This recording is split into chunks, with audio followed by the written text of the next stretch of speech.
최근 발표한 국정과제에서 디지털 경제와 관련된 목표를 발표했습니다. 2022년 주목할 만한 전략은 디지털 인프라 건설입니다. 특히 이번 양회에서 내놓은 동수서산 등 세부 추진 프로젝트가 눈에 띕니다.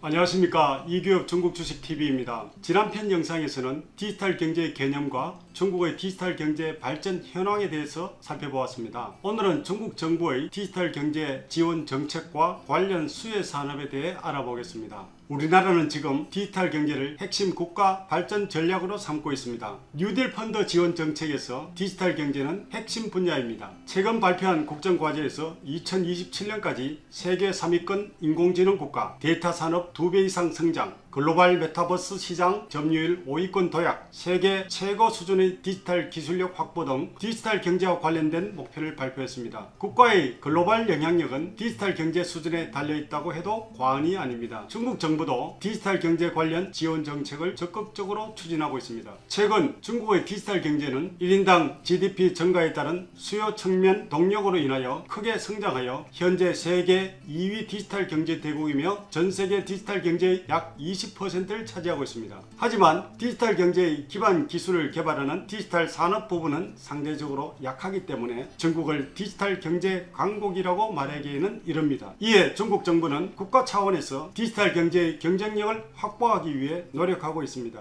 올해 초 발표한 중국 14차 5개년 계획과 중국 디지털 경제 발전 계획에 대한 국무원 통지에서 디지털 경제 발전의 필요성, 계획 및 구체적 목표를 제시했습니다. 디지털 경제에서 핵심인 디지털 산업이 GDP 성장률에서 차지하는 비중을 2020년 7.8%에서 2025년 10%로 견인하는 것입니다. 이 목표를 기준으로 예측해보면 2025년까지 중국 디지털 경제 규모는 연간 9%씩 증가하여 60조 위안을 상회합니다. 이렇게 된다면 중국 디지털 경제 규모는 중국 GDP에서 약 50%를 차지할 것입니다. 이런 목표를 달성하기 위해 중국 정부는 세부적인 발전 전략을 세웠습니다. 2022년 주목할 만한 전략은 디지털 인프라 건설입니다. 지난 3월 양회 보고에서 리커창 총리는 2022년 5.5%의 GDP 성장 목표를 달성하기 위해 적절하게 인프라 투자를 앞서서 전개해야 한다고 발표했습니다. 여기서 언급했던 인프라 건설은 주로 5G, 데이터 센터 등 인터넷을 기반으로 한 디지털 인프라와 녹색 인프라를 가리킵니다. 특히 이번 양회에서 내놓은 동수서산 등 세부 추진 프로젝트가 눈에 띕니다. 동수서산의 수는 데이터, 산은 데이터 처리 능력을 의미합니다. 경제발전의 수준이 높은 동부지역의 데이터를 서부지역으로 전송해 처리하도록 디지털 인프라를 조성한다는 것입니다. 현재 중국 데이터 센터의 약 65%는 베이징, 상하이,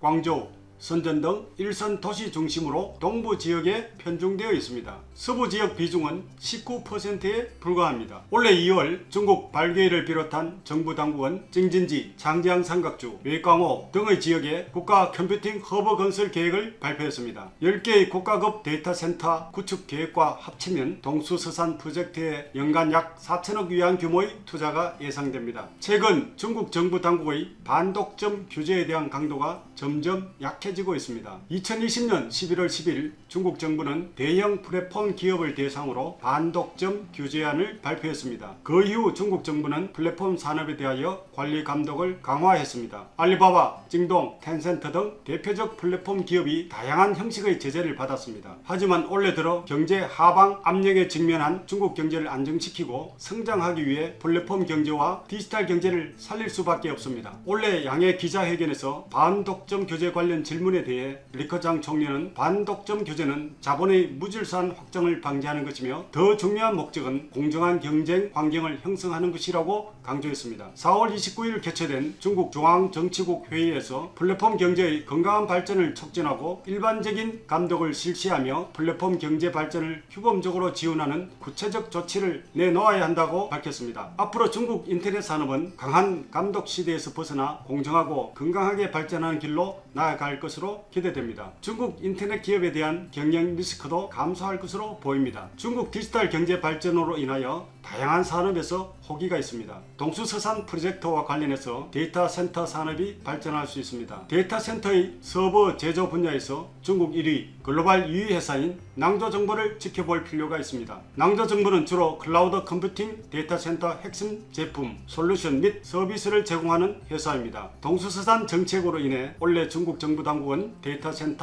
센터의 서버에 대한 투자를 확대할 것으로 예상합니다. 2020년 낭조정보의 중국 데이터 센터 서버 시장 점유율은 35.6%입니다. 2021년 동사의 연간 매출액은 670억.5억 위안입니다. 작년 동기 대비 6.36% 증가했습니다. 이 가운데 서버 관련 부문 매출이 전체 매출의 96%를 차지했습니다. 643.4억 위안으로 작년 동기 대비 4.04% 상승했습니다. 오늘은 중국 정부의 디지털 경제 지원 정책과 관련 수혜 산업을 살펴보았습니다. 저희 채널 구독, 좋아요, 알림 설정 부탁드립니다. 감사합니다.